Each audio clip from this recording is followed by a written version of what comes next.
유승원 목사의 은혜의 뒷이야기.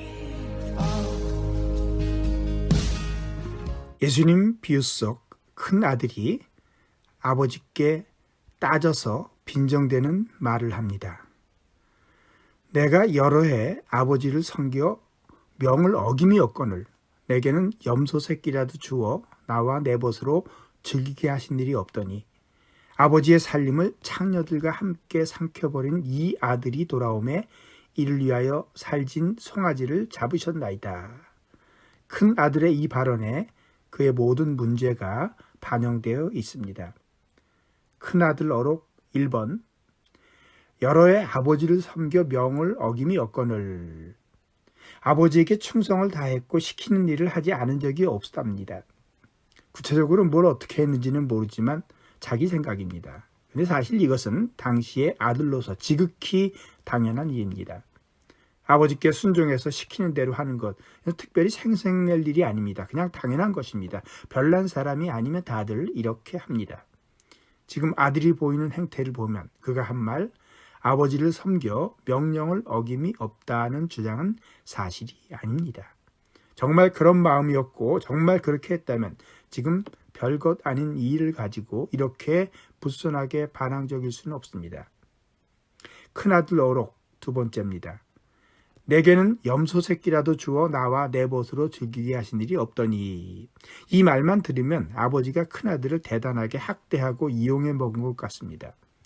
친구들과 놀 시간도 안 준 악덕 기업주같이 들립니다. 아들에게 아주 인색한 애비입니다. 큰아들에게 전혀 관심이 없는 무자비한 아버지인 것 같습니다. 아버지가 그러지 않은 분이면 정말 자기 재산을 나눠달라고 못되게 굴어 집 나가 허랑방탕하여 거지되어 돌아온 둘째 아들에게 보여주는 사랑을 보면 바로 알 수 있지요. 배알도 없이 아낌없이 주시는 아버지. 이 큰아들이 스스로 자기를 평가해서 말했듯이 아버지를 섬겨 어김이 없는 아들에게 이렇게 인색하게 이용하고 학대했을까요? 그럴 가능성은 제로입니다. 이런 아버지가 큰 아들에게 나쁘게 했을 가능성은 전혀 없으며 아마 집에 있던 그에게는 더 많은 사랑을 베풀었을 것입니다. 더구나 율법에 따르면 동생은 3분의 1, 자기는 3분의 1을 가진 것입니다. 재산 나누고 나서 며칠 못 되어 동생이 나간 이유도 아마 3분의 1을 차지한 형에게 귀속되지 않으려는 것이었을지도 모릅니다. 그러니까 아버지 말씀이 맞습니다. 예, 너는 항상 나와 함께 있으니 내 것이 다 네 것이로되. 그런데 이런 식으로 아버지를 인색한 학대자로 몰아붙이는 것은 아닙니다. 참 못된 사람입니다. 사랑 많이 받은 자식이 오히려 이렇게 더 못되게 굽니다. 집 나간 자식과 집에 있던 자식 중 누가 더 못된 것 같습니까? 만만치 않습니다. 큰아들 어록 3번째입니다. 아버지의 살림을 창녀들과 함께 삼켜버린 이 아들이 돌아오매 이를 위하여 살진 송아지를 잡으셨나이다. 동생을 두고 한 말입니다. 친형제죠. 가족입니다. 친동생입니다. 그런데 동생을 물질로 정의합니다.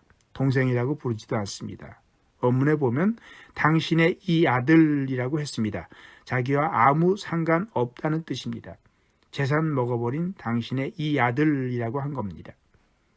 자기에게 손해를 가져온 이 쓰레기를 위해 잔치를 벌인 것을 생각하니 속이 부글부글합니다. 지금 돌아온 이 인간이 사실은 자기 몫의 3분의 1을 먹고 있습니다. 아버지도 말씀하셨듯이 이것은 이제 자기 재산인데 그 재산으로 3분의 1을 탕진한 동생을 먹이고 있습니다. 동생을 동생으로 보지 않고 사물관계와 이해관계와 수단으로 생각하는 모습입니다. 누가복음 15장 28절입니다. 노하여 들어가고자 하지 아니하거늘.